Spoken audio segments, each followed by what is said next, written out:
Transportation represents a big share of Nordic greenhouse gas emissions. And of course, if we're going to reach these policy targets, for example, set out in the Paris Agreement, we need to reverse these trends very quickly. Emissions are still rising, in fact, in many parts of the transport sector, and we need to get them down to close to zero within, say, 30, 35 years.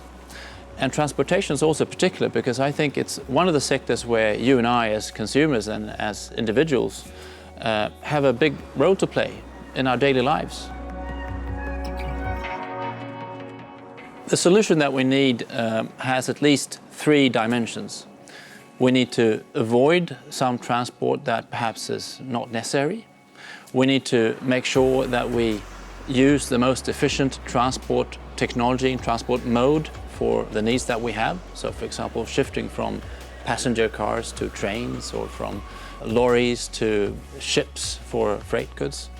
And thirdly, we need to improve the technologies that we have in each individual mode. So, for example, improving the fuel efficiency of our vehicles, the cars that we make, or have more efficient planes, or change from one fuel to another. So all these three strategies are needed if we're going to have any chance of reaching these very ambitious policy targets that we have. The SHIFT projects, we address all three dimensions that I just mentioned. So we'll look at how quickly can we induce changes in our behavior that perhaps makes it easier for people to avoid some travel.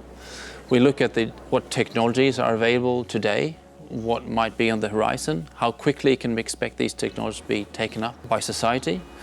We also look at what policy instruments could be efficient in order to drive these changes. So what, for example, taxes or subsidies or other instruments that politicians have at their disposal could be used if we're going to reach these targets.